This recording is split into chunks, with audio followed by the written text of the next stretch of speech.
The World Solar Challenge in Australia in 2015 October will be having a Nigerian and indeed an African representation in the car called the Ninja Bolt. And that car is being built by Ebube Ebisike and his team. How are you doing? Good afternoon, sir. I'm very well. It's a pleasure to be on your program. I hope that you can feel the excitement in my tone, because I'm actually really excited that first of all, you're building a car, and not just a car, you're actually building a solar car. Is that correct? It's an intelligent solar car, to add to what you're saying. It's a car that eventually we propose to have driverless capability, a car with the possibilities of artificial intelligence, a car that eventually can work with your SIM card. That's the kind of exploration we're looking at. Now you are going to be competing against teams from Britain, America, etc. Teams that probably have none of your financial issues. Are you enthusiastic, or do you feel encouraged that you will perform well against these teams? Of course. I mean, we've taken time to research. We are sure of what we're doing. Without having to name drop, I mean, some of the global institutions across the world know what we're doing and the quality of what we're doing. I mean, people like Ray Coswell, Director of Engineering at Google. People like Dr. Roland Janssen, who is behind Biomass Partners and the Dutch ambassador, and the scientist himself, who is willing to be here in August when the car is unveiled by the president. Awesome. Well, we look forward to seeing your team race in Australia, and I think it would be interesting to look a little bit deeper into science and technology. I myself studied engineering in school, so I do appreciate science. Yeah, it's always good to be around your kindred spirits, huh? You can say that again. Now, what do you think Nigeria could be doing better? And how important is science and technology to the youth? I mean, nowadays it's pretty much just about entertainment, singing, music, movies.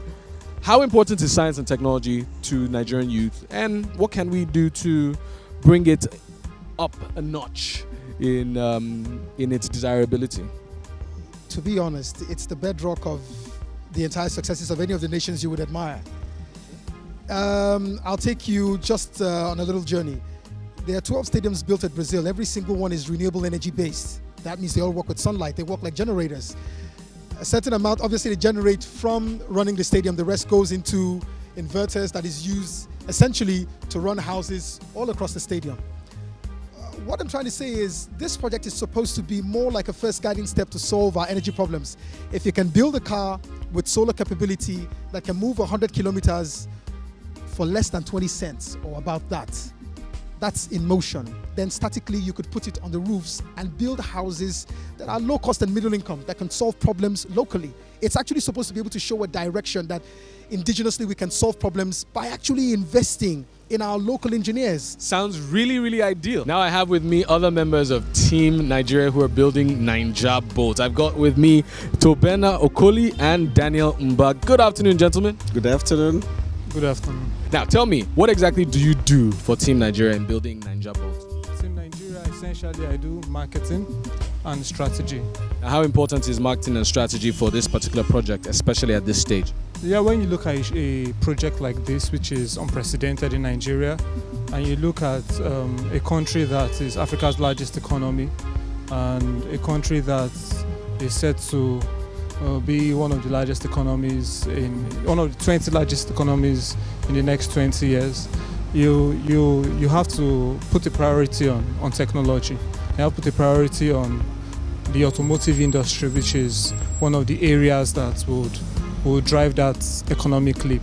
Okay, now does your marketing involve getting Ninja Bolt, the project Team Nigeria, to the front of people who will potentially sponsor it? Exactly. The first prong is to get sponsorship, but because this is a long-term project, the ultimate goal is for the technologies or for the ideas and for the solutions that come out of this project to actually hit the mainstream market and to be stuff that would influence automotive transportation in the developing world. Now that sounds very interesting. Sounds like you have a bigger picture beyond just the World Solar Channel, beyond just the World Solar Challenge in 2015. But you hold that thought right then while I talk to Daniel. Daniel, what is your involvement in Team Nigeria? Basically, I am the Assistant Director, Technical and Fabrications. I am involved in making sure that the basic part, which engineering involves precisions. that all measurements that involve measurables in this project are precise. Then the fabrications, the gadgets, the sensors that are coming in, and make provisions so that even in case we are going to bring in some of these gadgets from abroad, we make provisions for them to be fitted in. Very interesting. Now tell me about your experience with fabrication, even as an artist, as it were. What exactly is your experience with fabrication, like you said, with the tires and possibly even the miniature model? What is your experience? My experience, basically, right now, I own a very big workshop where we fabricate tanks for calibrations and fabricate things like the cars that have had accidents. I'm in control of about 6, 7, 8 mechanics, artisans around me. So with this experience of mine, we've dealt with accident cars, we've fabricated all this eco van, we're involved with it. So my experience is really vast in time. Quite something. And how long have you been doing this? How long have you run this auto shop? Basically, I've been running for like 7, 8 years now. So tell me, Mr. Okoli, what exactly is the future of Team Nigeria beyond World Solar Challenge 2015? Well, the whole thinking is that Team Nigeria would unearth technological applications that fit very well with a developing economy.